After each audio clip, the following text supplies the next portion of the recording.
So I'm gonna go ahead and I'm gonna get started, and I'll just repeat what I just said one more time. So at least people who are looking and listening and who find their way in here. Number one, I apologize. This is my first opportunity. I'm gonna I'm gonna I'm gonna delete a couple of mics here because I'm getting some feedback. But this is my first opportunity to use this StreamYard software, not only live but also in their new webinar format.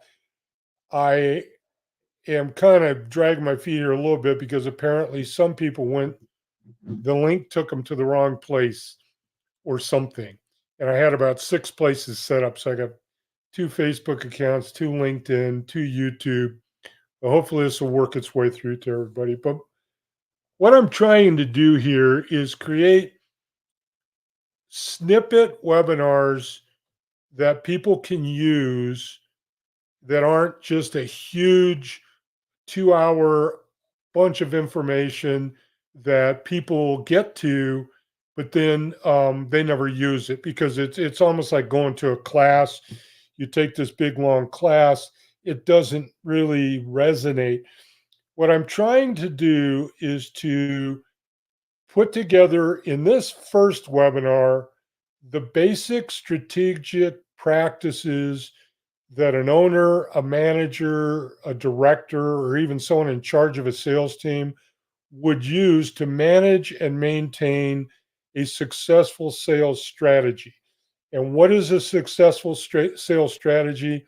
It's one in which you know what you're selling, you know where it's coming from, and then you know what you want to try to accomplish to improve that or to grow that, to set goals. So I'm going to walk through some of this, and here's what I really want to discuss. So we want to establish some basic monthly goals. These would be for you. So again, if you have anything you can write down, or if you don't want to worry about it, I'll send this to you later along with a worksheet that we can use to go to the next step.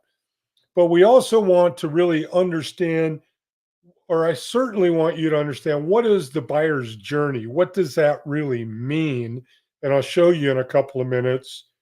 And then take a quick look at what are the 10 different types of buying customers that are out there, because we tend to try to treat all of them the same, and they're all not the same. They're all very different. And as you become more and more aware of this, your ability to talk to people and tailor the conversations or phone calls or even email messages you're having with people down to who they are will help you greatly. I want to talk a little bit about the pest control sales pyramid. Again, this is just trying to get in your brain from a sales standpoint where things are categorized and what is it we're going to try to do in 2024 so we can see substantial growth, measurable growth that we can count in terms of dollars and revenue, not just sort of hyperbole. Then we'll get into what the pest control organized sales plan looks like. This is the essence of what you need to learn over time. You won't be able to learn it all right now here today. It's too much. If you can walk away, and what we'll do is focus on the first 2 components. If you can walk away with an understanding of what those really are and how you can integrate that into your day-to-day activities, talking with people, communicating with people, even working with your own team, we'll be well on our way to 2024 success for increased sales performance. And then we'll talk a little bit about, you see there on the right on that picture, a sales pest control funnel. And all really that means, and so many people get all caught up in all these buzzwords with marketing and advertising. But a funnel is nothing more than taking the buyer's journey, if you will, that's on a horizontal plane, turning it up on its side, and being able to move people with some sort of sense of awareness as to what you're doing to move people from point A to point B. In this case, it's really awareness, consideration, and decision. But the goals that you have, so let's talk really first and foremost about you and your sales goals. And this is really something that surprises me when I'm working with um, pest control owners across the board, big, small, medium, large, one man shops, the whole bit. But how difficult it is to really sit down and just go through these basic four things. How many leads do we have? So, consistently, month in and month out, week in and week out, how many leads do we get? How many of those leads do we convert into sales? And by virtue of those two factors, about what is our sales acquisition cost. So the money we spend to get those leads, the number of those leads we actually convert into a new customer, how much did that new customer cost? Generally speaking, in sales for pest control, we're going to try to keep that under $150, depending on where you are, depending on where you are geographically, as well as where you are in terms of your own understanding of how to do your inside marketing for your online as well as your paid as well as your outside. You need to come to a point to where you have a pretty good measurable understanding of how much money you're spending each time you get a new customer. And that is the way that ultimately you will be able to determine what your ROI is and whether or not all of your efforts and all of your time and energy are paying off. And what's really critical here is that you are able to figure out with your sales acquisition cost, where is the best place for me to be able to improve that? So is it just strictly reducing my costs? Or more importantly, what we'll talk about today, is it my ability to get my sales conversions up to and around 50% of the time? So, in other words, every other person I talk to that's an opportunity to sell some pest control service, I do that. That's 50%, sort of every other one. This is just a made up document, and it's something I will challenge you to take a look at and to understand where we're going. So if you take a look at, I've just put down at the very top, this is just guessing and pretending. Yours would be more realistic to you, and there could be more more rows there than just general pest control recurring and general pest control commercial. But what I'm trying to get at here is what I'm trying to figure out is if today, and let's just pretend this is an annual number, and the number again doesn't matter, it's just for easy math, that I get 100 leads per year from general pest control for recurring type customers. And for commercial, I get about 50. And over on the right, what I'm trying to show is here, let's say in those recurring that I convert 30% of those into a new customer. That'd be 30. And in general pest control, it would be, excuse me, in commercial, it'd be 15.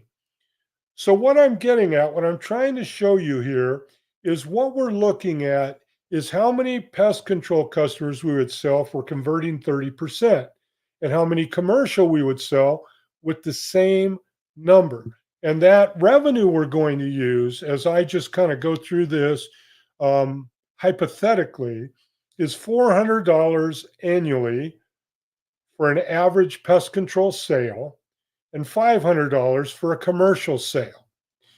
Now, once that you get the hang of figuring that out, you'll be able to determine whether or not your sales acquisition costs are being impacted because your marketing's no good, because your leads are no good, because you're not getting enough leads, or if we don't know what we're doing with those leads, we're not selling them, we're not following up, we're not getting back fast enough.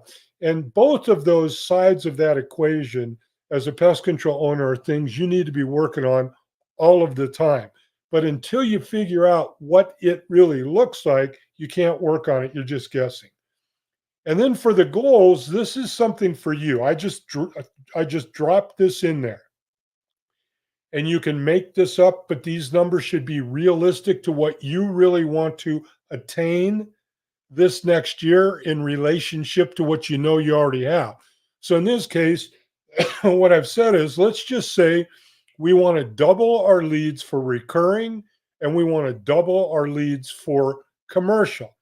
Now, we're not going to work today on necessarily what do I need to do that. That's more of a marketing webinar, more of an advertising webinar. But let's just say that's what we want to do.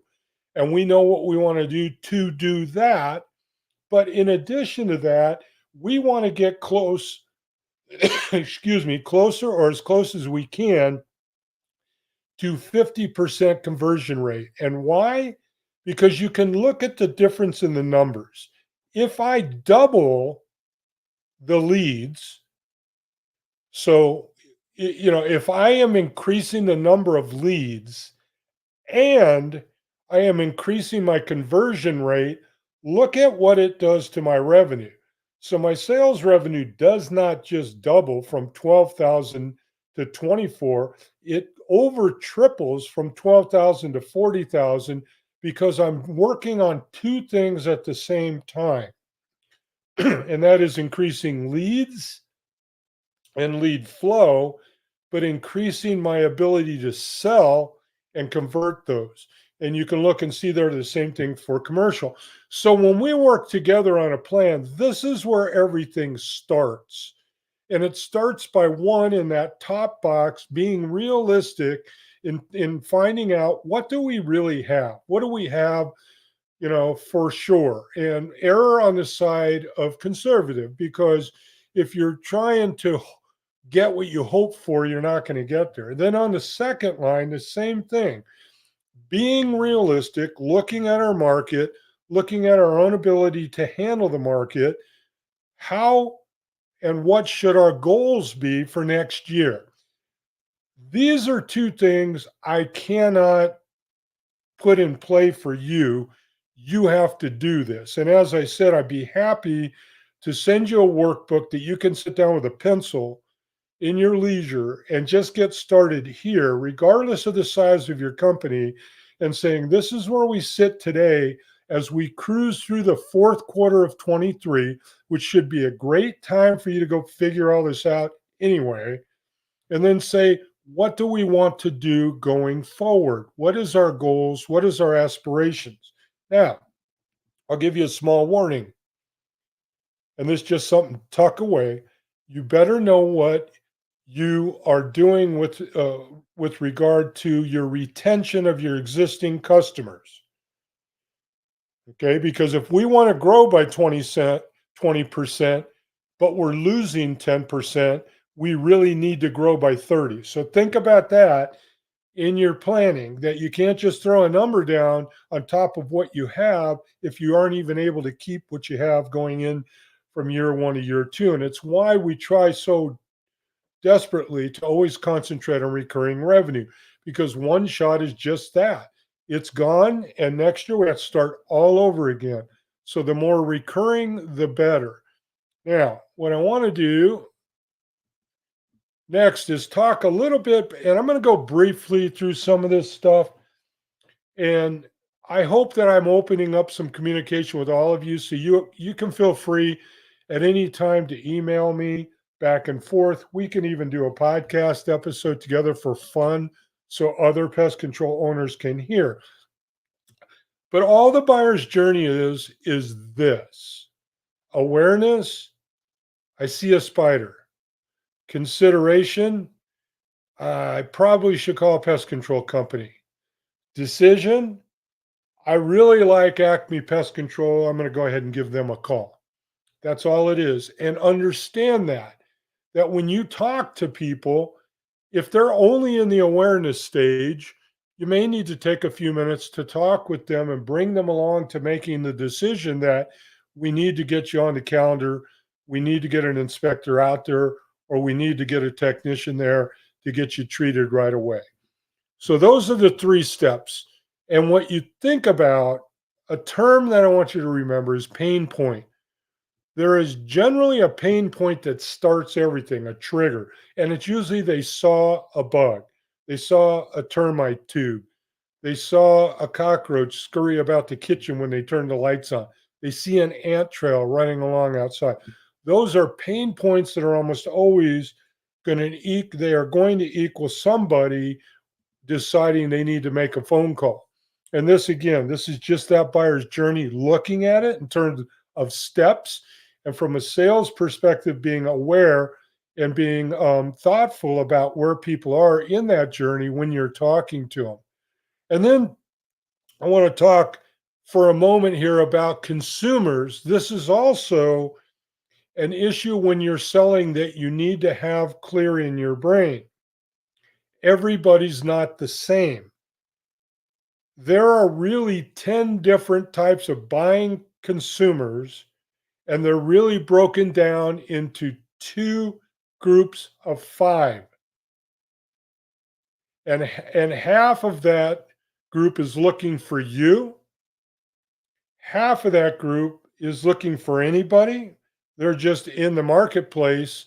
And what we want to make sure is that we are able to lead them to us by understanding where they fall. And you may even see that a couple of these are not even who we want to do business with.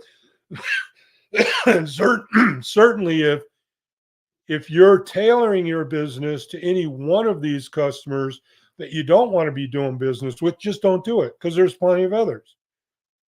But if we take a look at the buyers that are looking for you, and you take a look at that pie, it really is, and it fluctuates a little bit from market to market, but it's almost half and half. Almost half are looking for you, half are looking for anybody. And you can look at it that way. What I'd like to do is, if you see about that piece down there on the bottom, I want you to keep this in your brain as well, because this is why your marketing is so important. Even people that are looking for you, about 25% of the time, can be influenced to call somebody else if there's a good message they're seeing, a good ad, some good reviews. They stumble upon a good post in social media. So you can still lose customers to others that are doing a good or better marketing job than you are. So keep that in mind. But the five buyers that are looking for you, and think about this when you're talking to people, they're a former customer, somebody you've dealt with in the past. They're advertising influence. So they saw one of your ads, they saw something that you have on social media, and they're responding to it. They're coming to you to get acquainted and see if you're a good pest control company to do business with. They're a repeat customer. Maybe they did do that one shot. Maybe they did do that mosquito treatment last year and they're coming back. And there's an old saying that used to call it passerbys. That was a little more in the brick and mortar business. I know many of us still have brick and mortar, but it also means like they saw your truck, they saw your building when they went by. Maybe they saw you having lunch at a sandwich shop with your uniform on, but they're familiar. They saw that name somewhere in their mind, and they're coming to look for you. They're solicited. Maybe you do door hangers. Maybe you have door knockers. Maybe you hand out trifolds to businesses in your local route when you're out and about during the day, but they're solicited. So those five are one group, and those are a group of customers that are looking specifically for you. So they're former customers, advertising influence, repeat customers, passerbys, and solicited. Okay, and don't always, again, don't always just believe that everybody that's looking for you or heard about you is going to come and do business. They need to be sufficiently handled, followed up with, and thrilled to the point that they want to do business with you. Now, next, we have the other half of the pie, or 50% or so. And those are the people that are looking for anyone. Now, what we're talking about is the people you are actually doing most of your marketing effort, most of your advertising expense. Most of it's done for this group of people that are in the marketplace. They don't have a pest control company. They're not entirely sure who they should choose. So they're looking around, they're browsing on the internet, they're reading social media posts, they're looking at reviews, all of those various things that a consumer might do to go find a pest control company to do business with. So let's talk about these a little bit more deeply, because these I want you to really have in your head fixed when you're talking to somebody to determine who they are. So they're dissatisfied. One of the most desirable consumers, if not the most desirable, is somebody that's dissatisfied. So the only thing they know is who they're not going to call. Everybody else is on the opportunity list. And it could be anything. It could be, they screwed up the billing. It could be the tech didn't show up on time. They forgot to send the message. Whatever it is, they have fired their old pest control company and they're looking for someone new. Infrequent. So infrequent might be that person that does things on a one-shot basis. Or maybe they had pest control and they canceled it and they've not been in the market for a while. Now they're looking to hire somebody new and start up again. There's competitive. The competitive might be the worst. And you all know this person. They don't necessarily even care who they're calling, what the service is, what the value proposition is. They just want to know if they can get it the cheapest on the list. I would surmise and I would suggest to you that you do not endorse the competitive shopper. You do not drive down the prices of pest control service in your own marketplace. These people are probably never going to be satisfied anyway. You know who they are. And I would say, for the most part, unless you build a business around being the cheapest in town, then you just almost dismiss these people and let them go call Fast Eddie's Pest Control and go pay $25, and they're going to get what they paid for. They'll be back eventually as a dissatisfied customer. And then you have the emergencies. Now, the emergencies are a good source of new revenue. They have an urgent problem. Maybe it's the lady of the house saw a mouse run across the kitchen and she wants it gone now. Maybe they're going to have a party and they've got mosquitoes in the backyard and they want somebody out there to get them handled. These are great opportunities for you to be prepared for. And then newcomers are just that. They're brand new in the market. First time homeowners, maybe they've moved from another city for another area. These are the newcomers that are coming into your market that are great opportunities for you to be Johnny on the spot to sell them pest control in your market and be there for them, hopefully for years to come, because we're going to provide such a great opportunity, or excuse me, a great service to them for pest control. So those are the other five: the dissatisfied, the infrequent, the competitive, the emergency, and the newcomer. Again, things for you to keep in your mind as we're moving forward through this. And then I want to show you this success pyramid. Now, this is something that, let me just look at something I want to look at, because I can actually pop these up here.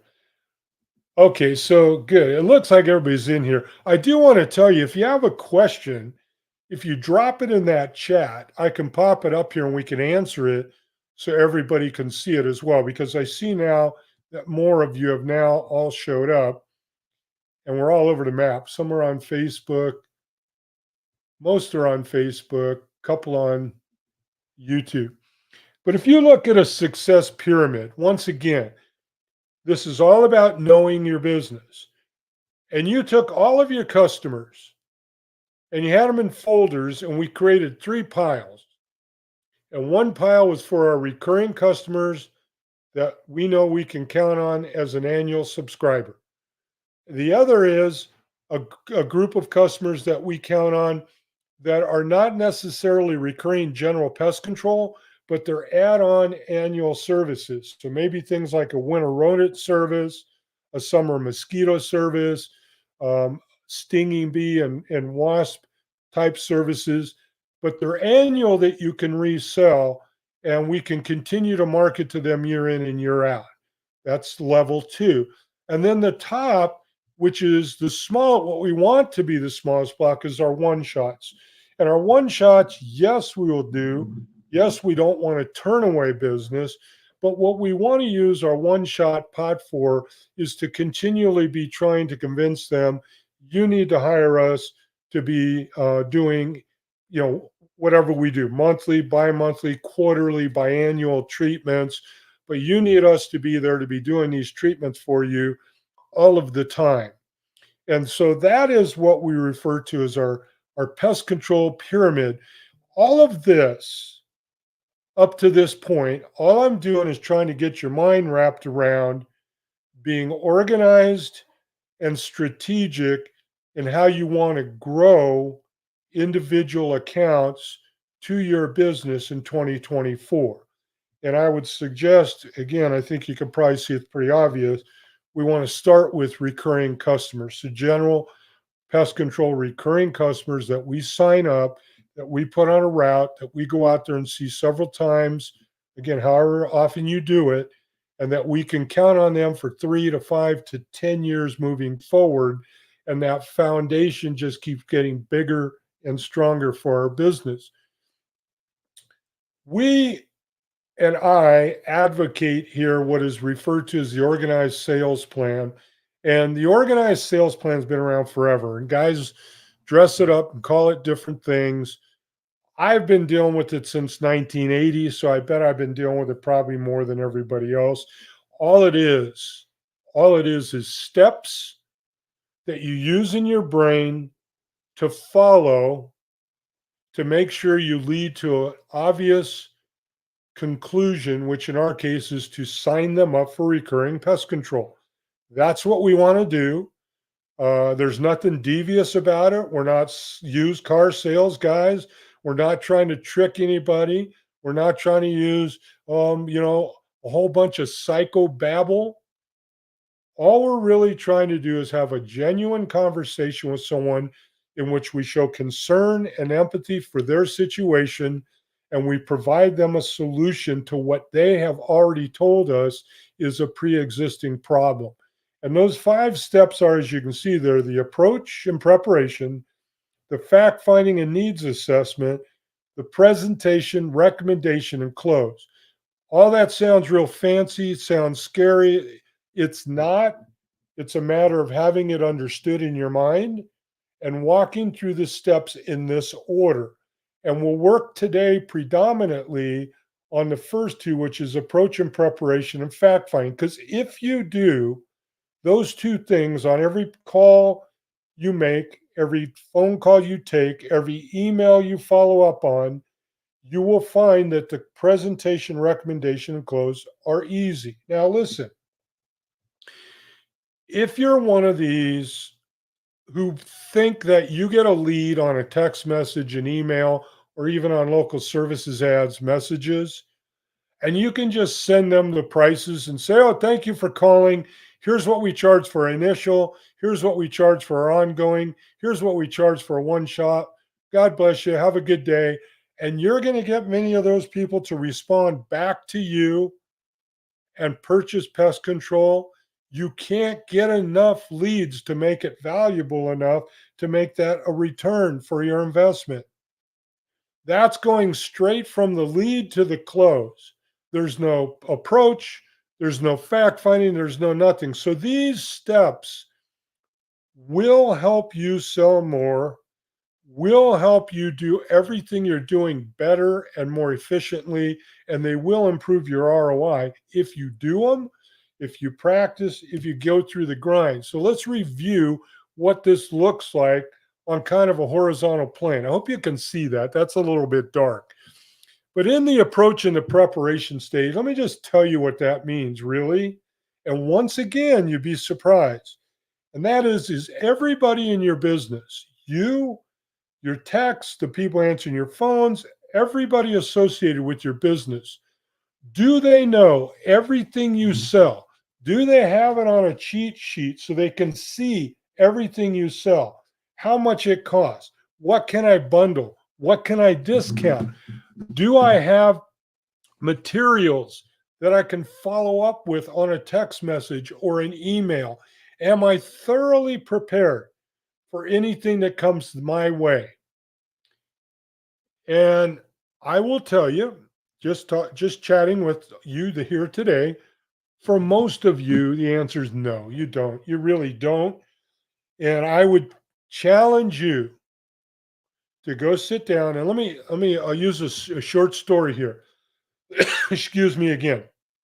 So, in a past life, I was also a high school football coach, which I loved. I loved it.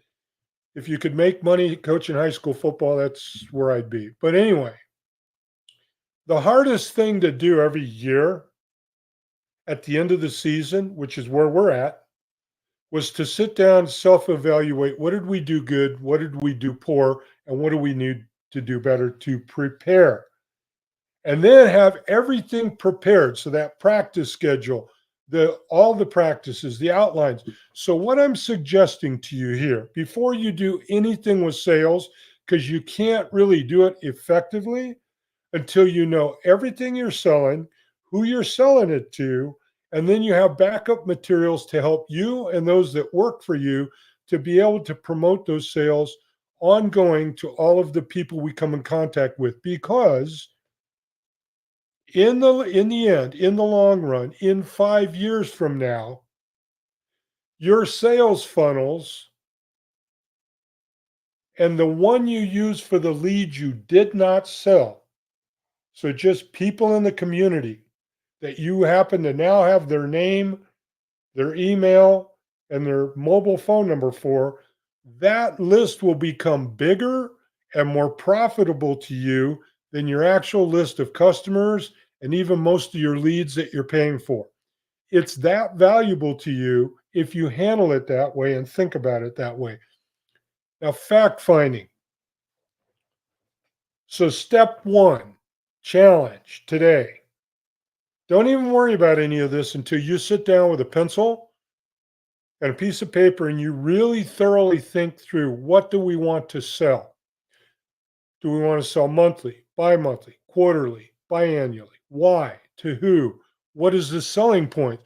Again, I go through this with many of my clients where they're selling bi-monthly and quarterly, and I'll ask them, why are you selling both? And they don't know why. They just are, because that seems to be what people want. So we need to figure out what we're selling. Are we going to do rodent exclusion work? And if we're not, are we going to recommend somebody to help us with it? Or are we just going to use copper and steel wool to plug small holes? Are we going to provide and promote mosquito care treatment throughout the year? And how are we going to get those people to realize it's important to start in March when they aren't even thinking about mosquitoes yet? All of these things you need to challenge yourself and sit down. And I'll tell you a funny story. So, a commercial that comes to my mind. Have you seen this commercial with Andy Reid and it's State Farm, and State Farm's doing their bundle options? And he's sitting there with Patrick Mahomes and a State Farm guy, and they're trying to teach him the concept of bundling. And they hand him the French fries, and he says, "Oh, okay." Then they hand him the hamburger, and then he says, "Oh, now tell me more about that bundling option, but this time include the McNuggets." Anyway, my point in that, bundle your products, create easy reasons to sell more to each person you talk to.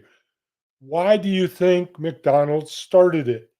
You go and you get a little package and you get a toy and you get French fries and you get a hamburger and you get a milkshake instead of going and just buying a hamburger. So think these things through, write them down, try them out on people, and then test them and practice them with your team.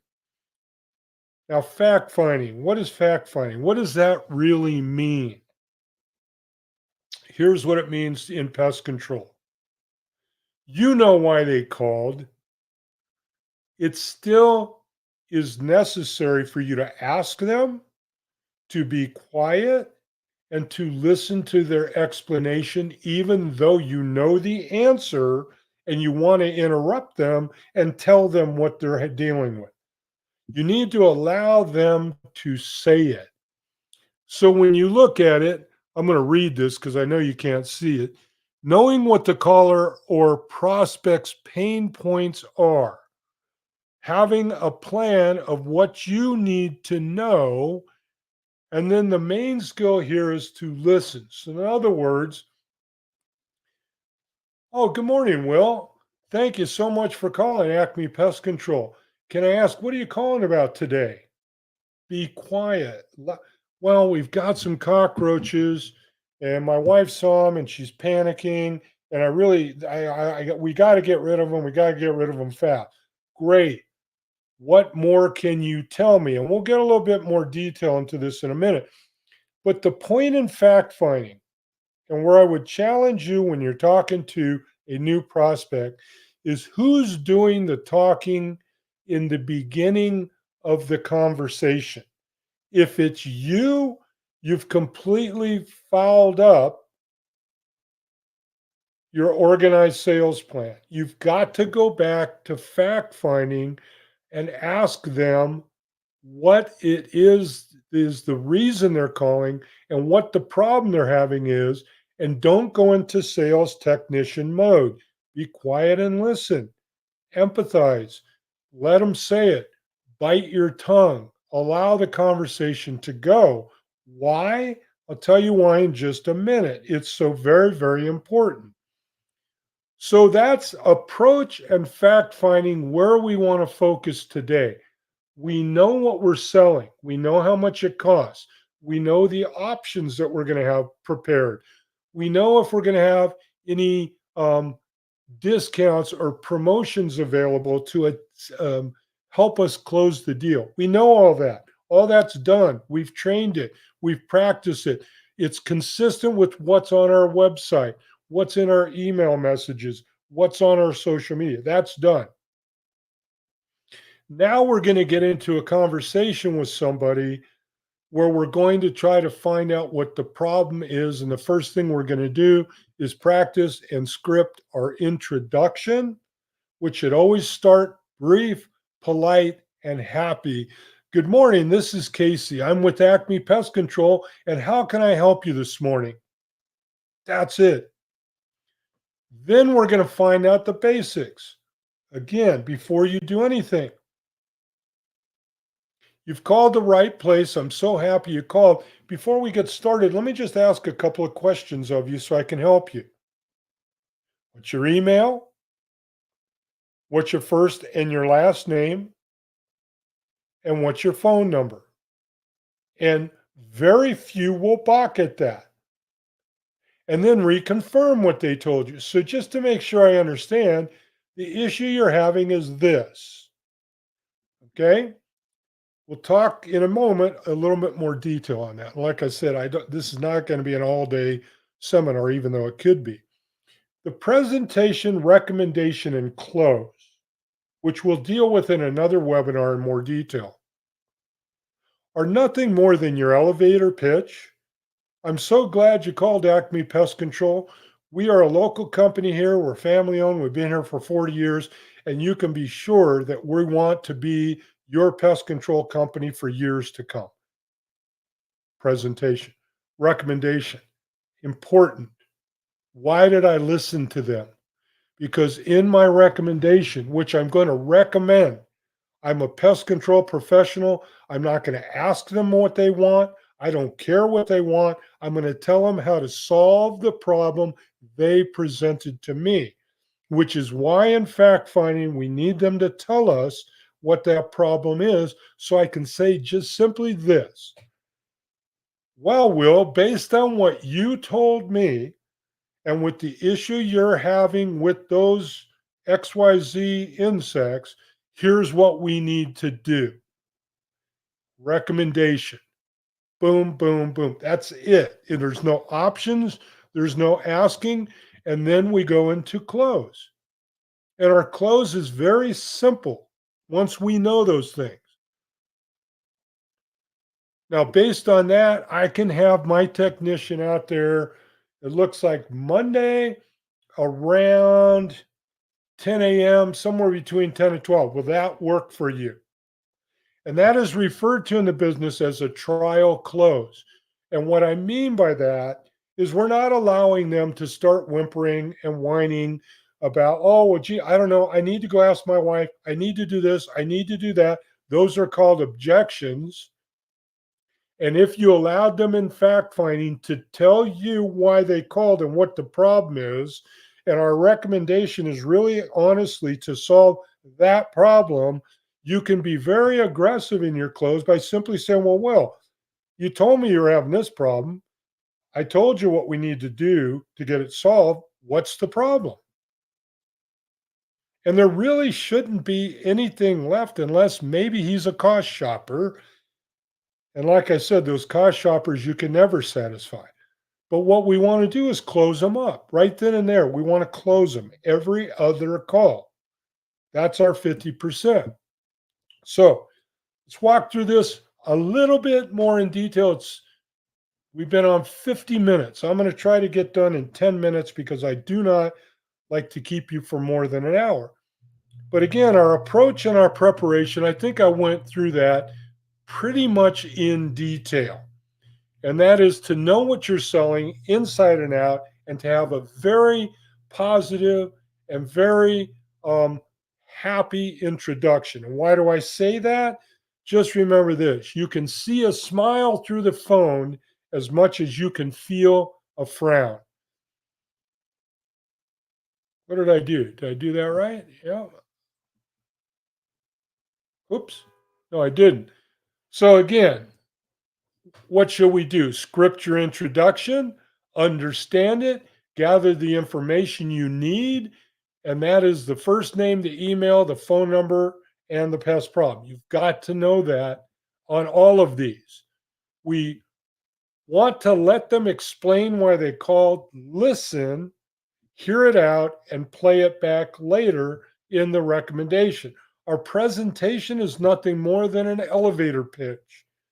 And an elevator pitch is to assure them you called the right place. We are Acme Pest Control. We're local. We're this, we're that. We're not one of the national brands unless you are. And here's why it's so important to us that you called us. That's all it is.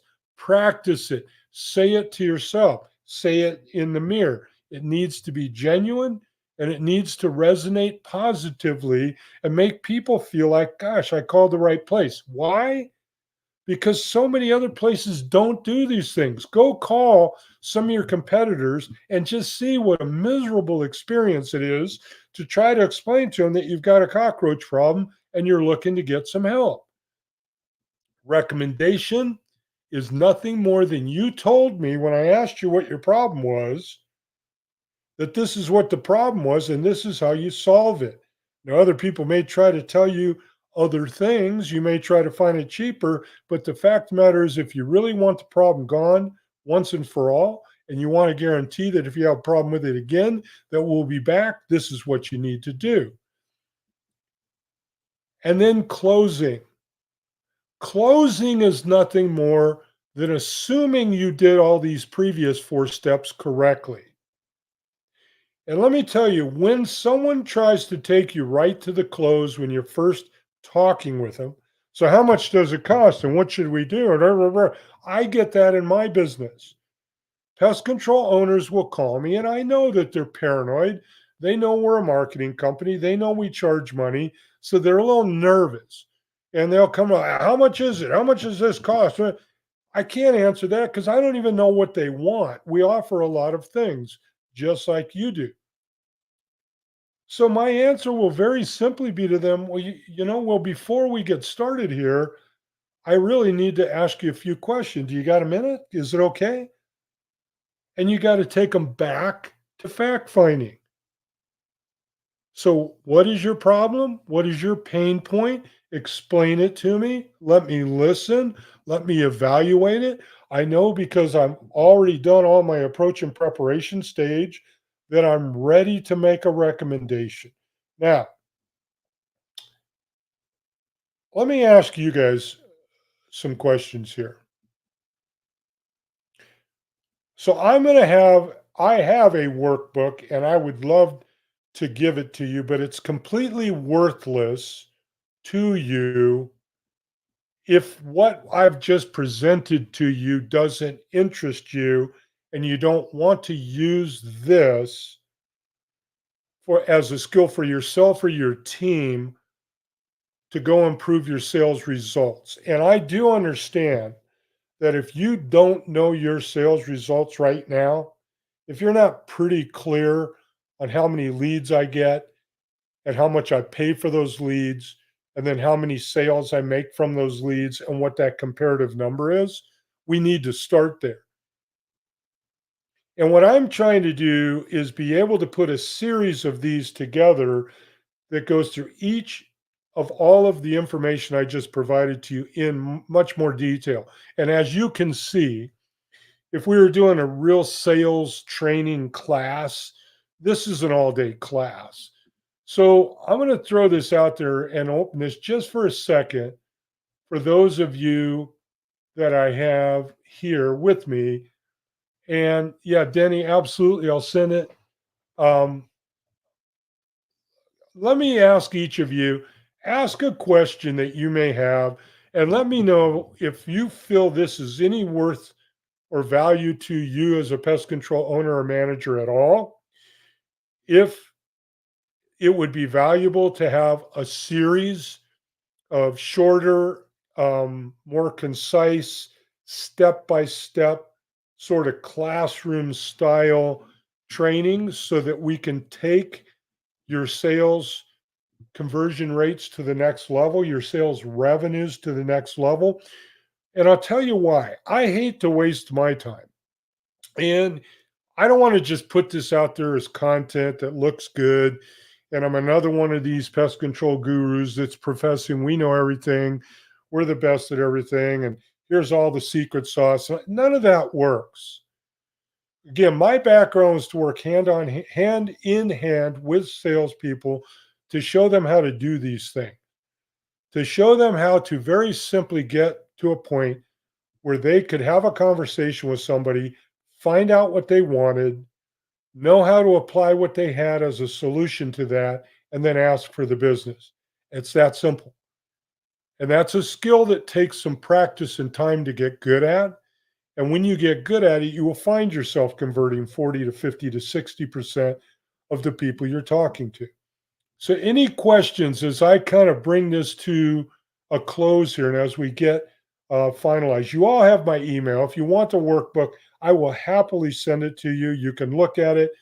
I will also be very happy to work with any of you um, after the fact to talk about issues, any little things you want to, to refine. But now I'm not seeing anything in here. So if any of you are, I think there's several of you that are still here. If any of you have a question, anything you want to say. So, Tim, I agree with you. All education is valuable, but its value is also directly related to what the person who has that education does with it. And that's kind of where I'm trying to get with this. I can put a bunch of these together, which is maybe what I'll do, and just tell people they're here. Or we can do more of this. I wanted to try this StreamYard thing. It's a little bit more, we're live, you're there, I'm here. I know looks like there's only about 12 here. That's still not bad. I wanted to get about 20. But if there's anything else I can provide that will make you want to do this better, then let me know. So Mary says, I think there are parts of this. I think I can actually show this. Yeah, this is pretty cool. For a company, I do the sales and marketing as well as the customer service calls. I've been doing quite a bit of this, but I do want to know more about lead generation and techniques. And so, what, let me tell you, Mary, I'll answer that to you this way. So, we're a marketing company, and almost everything we do initially when we work with an organization revolves around growing their lead flow through marketing and advertising. And that's online. We can do inbound, outbound. We do email, we do Google Ads, a whole host of things. Inevitably, what happens is when you're successful with marketing and advertising and the lead flow goes up, the natural reality of that is the sales conversions go down. And I think my personal opinion, again, having managed thousands of salespeople, is that the reason for that is to a certain extent a lot of times the it's easier once you have more leads, just take the cream off the top. And those that require a little work and effort, I don't need it because I'm getting just as much sales now as I was before. But what you've done is you've actually cost the company money because they're spending more dollars and valuable time and energy to get more leads, but you're just converting the same number because you're just taking the easy ones. I hope that makes sense. And we work a lot with companies once they become aware of that reality, that just because you're getting more leads doesn't mean you're going to make more money. Oftentimes, it means those leads might cost you more because you're converting a fewer number of the total leads because people aren't taking the same effort because now we have some good, more, and better leads coming in. So that is part of what I'm doing here. And for us as a marketing company, it's a selfish endeavor as well. And it's why we're willing to devote so much time and energy to help. And that is because a marketing company does nothing but look better when the ROI is better because the sales conversions are better because we're converting more leads. So it all works hand in hand, Mary. And I hope that makes sense to you. Um, anyway, I'm going to just sit here for a second or two and see if anybody else has anything else they want to ask. If not, I've really done what I wanted here today, and that was to present to you very quickly a lot of information, but find out from you in the long run what we could provide for you in more detail and in more of a classroom environment for you and your team so you can take these things and put them into practice. Anybody, I'll give you another minute here. It's 1 o'clock. We've gone for just a straight 1 hour, which is about the extent of where you want to take these things. People start bailing anyway. So if there's anybody else, please let me know. If not, I say thank you. As always, this is to your success. God bless. And I will catch you on the next one. Denny, I'll definitely get you that. I'll just send the workbook to all of you since there was, I mean, again, there's only 12 or 13, so it'll be very easy. I'll send it out. Have a good day. Have a great holiday week. I'm going to go get my bird brine probably tomorrow. I hope your Thanksgiving goes great for all of you. Thank you.